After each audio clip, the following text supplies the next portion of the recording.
Long ago, in a peaceful village somewhere in Africa, there was a land unlike any other. The people called it Ani Oma, the good land. The soil there was dark and rich, soft under the feet and full of life. Every seed planted there grew and flourished. Maize stood tall like proud soldiers, yam vines spread wide and strong, and the palm trees dripped with oil and fruit. Rain always came when it was needed. The rivers never ran dry. The people of Ani Oma were blessed beyond measure. Their barns were full, their goats and cows were fat, and their children played happily in the sun. Neighboring villages often came to trade, carrying baskets and calabashes to buy food. Some even whispered that the gods themselves walked on Ani Oma soil. Among the people of this blessed land were two cousins, Obinna and Ada. Their fathers were brothers who shared the same father. Because of that, both families lived together in one big compound. Obinna and Ada were the only children of their parents, so they grew up side by side like twins. They did everything together. In the mornings, they fetched water from the stream, laughing as they balanced their clay pots on their heads. In the afternoons, they went to the farm with their parents, helping to weed the yam mounds and scare birds away. And in the evenings, they gathered firewood from the forest before returning home. Everyone in Ani Oma admired them. Parents often said, "Look at Obinna and Ada. Always together. Why can't you learn from them?" Children who fought with their siblings were scolded. "Can't you behave like those two cousins?" Obinna and Ada became the pride of the village. Wherever one went, the other followed. Their laughter echoed through the compound every day. Life was perfect until one strange morning changed everything. It began quietly. The farmers noticed that the leaves on their crops had started turning yellow. Some said it was just the dry season coming early. But soon, the plants began to wither before their eyes. The sun grew hotter than anyone could remember. It scorched the ground, and the once rich soil turned hard and cracked. Days passed, no rain fell. The rivers began to shrink. The wells became dry. At first, the villagers thought it was a passing problem. But when weeks turned into months, fear spread like wildfire. Without water, their crops died. Without crops, hunger crept into every home. At night, the villagers could hear children crying for food. Mothers whispered prayers to the gods, and fathers sat silently, their faces heavy with worry. The king, Ischokudi, called the elders and the village priests to the palace. "My people," the king said, "our land is dying. Our gods are silent. What have we done wrong?" The priests performed sacrifices. They poured palm wine on the earth, slaughtered goats and chickens, and chanted ancient songs. But the next day, the sun still burned fiercely, and the ground remained dry. The king sent messengers to nearby villages to ask for advice. But none of their priests could explain the curse. One night, an old hunter named Okafor came before the king and said, "My king, I have heard of a great high priest who lives beyond the 7 hills. He speaks directly to the gods.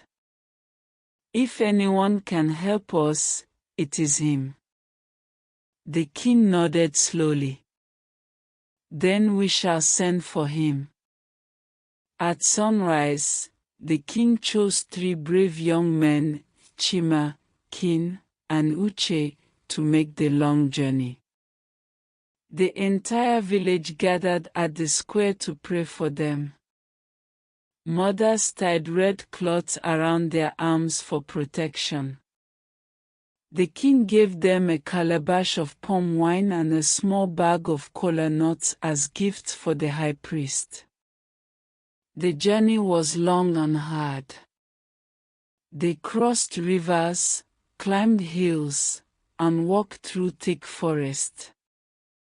At night, they slept under trees, their stomachs empty, their hearts filled with hope. On the 5th day, they reached the faraway village and found the high priest, Paul Menka, an old man with white hair and deep eyes that seemed to see beyond the world. When they told him what was happening, he closed his eyes and said softly, "The gods are silent because they are angry. But I must seek their voice. Go home. If I find the answer, I will come to your village in 2 market days." The young men thanked him and began the long journey back. Back in Ani Oma, the villagers waited. Every day, they looked at the sky, hoping for a sign of rain. But instead of rain, more trouble came. Children began to fall sick. Women fainted in the farms. Even the animals grew weak. The people grew desperate.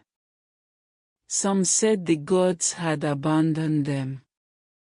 Others whispered that someone in the village had done something evil.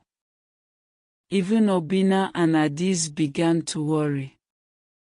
They helped carry water from the stream far away, comforted their parents, and joined the evening prayers in the square.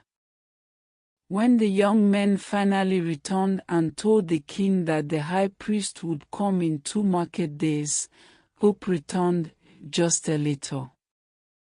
2 market days passed. And just as the sun was setting on the 2nd evening, the high priest arrived. The villagers rushed out to welcome him. The king offered him a hut to rest and asked what the gods had said. The priest raised his hand and said, "Not yet. Let me speak to the gods tonight. By morning, we will know their will." That night, no one slept. The whole village was silent except for the sound of frogs croaking near the dying river. At dawn, the first cock crowed weakly. The high priest, Pa Omenka, emerged from his hut, his long white robe brushing the dusty ground. His face was grave as he made his way to the palace, where the king and elders were waiting. The morning sun glowed faintly through a thin veil of dust, and the air was heavy, not with heat alone, but with the weight of fear. When the high priest entered the palace courtyard, everyone fell silent.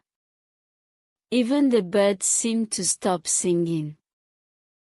The priest leaned on his staff and spoke in a deep, tired voice. Your Majesty, the gods are angry. Someone in this village has committed an abomination, a terrible sin. Until that person confesses, Oni Oma will not be healed. A ripple of murmurs ran through the elders. The king's face grew dark. Wise one, he asked softly, what sin could be great enough to dry the rivers and kill the earth? The gods did not reveal the act, the priest said. Only that the wrong was done by the blood of Oni Oma itself. A hand from within your people has brought this curse. The king sighed deeply and lowered his head. Then how shall we find the guilty one? Announce to the people, said the priest, that anyone who has committed an abomination must come forward and confess. I will remain in this village for 7 days. If no one confesses before the 7th day, the curse will remain forever. The message spread through Ani Oma like wind through dry grass. Drums echoed through the dusty air, and the town criers went from compound to compound shouting. Hear the words of the gods. Whoever has brought evil upon the land must confess, or the curse shall stay forever. On the first day, the people gathered in the village square, whispering anxiously. Faces were pale with hunger and fear. No one spoke of their neighbor's sins aloud, but eyes darted, voices lowered. Perhaps someone stole from the shrine, one woman murmured. No, another said. Maybe a man cursed the gods. But nobody knew. That night, thunder rumbled faintly in the distance, yet no rain came. It was as if the sky itself mocked them. On the 2nd day, tempers began to flare. A man accused his neighbor of stealing his yams months ago. A mother dragged her daughter to the shrine, weeping that she had refused to marry the man chosen for her. But the high priest shook his head. That is not the sin, he said each time. On the 3rd day, the riverbed cracked completely. Fish died where the water once flowed, their silver scales turning to dust. The king's heart grew heavy. His people were wasting away, and still, the gods were silent. That night, Obina sat outside his hut, staring at the moon. His mind was full of guilt and fear. He could not sleep. Every whisper of the wind sounded like the voice of the gods calling his name. He rose and walked quietly around the compound. The air smelled of dust and dried leaves. As he passed the goat pen, he saw Ede tying the animals for the night. Her face glistened with sweat and tears. Eda, he whispered. She looked up sharply, startled. Obina, why are you awake? I can't sleep, he said, stepping closer. This curse, it feels like it's our fault. Eda froze. The rope slipped from her hand. What are you saying? You know what I mean, he whispered. That night, when we... Stop, she hissed, glancing toward the house. Don't speak of it. But it was too late. The words hung in the air between them, heavy and terrible. Unknown to them, Ada's mother, who had been scattering feed for the chickens nearby, had everything. Her heart stopped. She turned slowly toward them, her face drained of color. When she crept back into the hut that night, she found Ada sitting on her bed, eyes red from crying. "My daughter," she said softly, "what have you done?" "Mama, please," Ada's voice broke. "I didn't mean for it to happen." Her mother gripped her shoulders. "Tell me the truth now, before the gods themselves drag it out of you." Tears streamed down Ada's face. "It was Obina," she sobbed. "We didn't plan it, it just happened." "I swear, Mama, we didn't know it would anger the gods." Her mother stepped back as if struck. Her lips trembled. "You and your cousin Adis, you share the same blood. Oh, my child, you have brought shame upon us all." She sank to the floor and wept bitterly. Outside, the night wind blew through the compound, carrying her quiet sobs away. Before dawn, Ada's mother woke her husband. She could not carry the burden alone.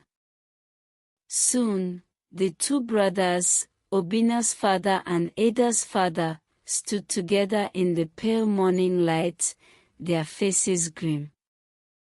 They called their children out. Obina and Ada knelt before them, trembling. "Tell us the truth," Obina's father said, his voice low and cold. "Have you brought this curse upon our people?" Obina's lips quivered. He looked at Ada, then at the ground. "Yes, father," he said at last. "We are guilty." The two men closed their eyes. Ada's father fell to his knees and began to weep. "You have destroyed us," he whispered. "You have burned our name." They wasted no time. Before the sun rose fully, they walked to the palace, dragging the children behind them. Dust rose under their feet. The villagers stared as they passed. When the king saw them, he knew something grave had happened. "Speak," he said quietly. "What brings you here so early?" The elder of the two men bowed deeply. "Your Majesty, the gods have spoken through our shame. Our children have sinned against the law of blood and against the gods. They have defiled the bond of kinship." The whole fell silent. Even the guards lowered their heads. The high priest stepped forward slowly. His voice was heavy with sorrow. "Now the gods have spoken," he said. "The curse is revealed. The land shall be healed, but the sin must be cleansed." He ordered a white goat, a calabash of palm wine, and 7 kola nuts to be brought before the shrine. The villagers gathered, watching in silence. Obina and Ada knelt in the dust, their faces streaked with tears. The priest drew strange symbols on the ground with chalk and murmured ancient chants. Smoke from burning herbs curled around him as he sprinkled palm wine over the earth. "Spirits of the land, forgive us. Ancestors of Ani Oma, cleanse our soil." Let truth wash away shame, and let the rain return to your children. When the ritual ended, poor Omenka turned to the king and said, "These two cannot live under one roof again. The bond between them must be broken. The boy shall leave this land and live among his mother's people. Only then will peace return." The king nodded solemnly. "So shall it be." The next morning, the village gathered quietly as Obinna packed his few belongings, a raffia mat, a small calabash, and his mother's cloth. Ada stood at the edge of the compound, her eyes swollen from crying. He turned to her one last time. "I will never forget you," he said softly. She shook her head. "Don't say that. Just pray that the gods forgive us." A faint rumble of thunder rolled across the sky, the first sound of hope in many months. As Obinna walked away down the red road, Ede fell to her knees, weeping. The rain began to fall, softly at first, then heavily, washing the dust from the ground, from the trees, from the roofs of Onioma. Children ran outside, laughing and shouting. Elders raised their hands to the heavens in thanks. The rivers began to flow again. The king looked up and said, "The gods have shown mercy." From that day, Onioma flourished once more. But the memory of the drought and the sin that caused it never faded. Months later, Ada's father called his wife to discuss his intention of giving their daughter's hand in marriage to his friend's son from the nearby village. After their discussion, they decided to call their daughter and ask for her opinion. Without much thought, she agreed. This was not out of love, but out of shame and guilt. This is because, since after the incident, Ede finds it difficult to move freely in the village, she mostly sits in her room alone. After 3 market days, the groom's family visited Ede's home to start the marriage preparations. They brought yams, goats, and kegs of palm wine. Shortly after, the marriage was held in her father's compound. The family invited few of the villagers. After the marriage, she moved to her husband's village to start a new life. As time goes on, she finds peace in her home and lives happily with her husband and other family members. Back in Obinna's maternal village, he makes new friends and learns to live in his new reality. Back in Onioma, when night fell and the fires burned bright, the elders would gather the children and say, "No matter how rich the land, it dies when the heart of man turns from truth. The gods do not punish without cause, they only remind us that blessings must be guarded with honor." And so, for generations, the tale of Onioma, the land that stopped growing, was told beneath the moonlight, warning that even the most blessed soil can wither when the soul of the people grows dark.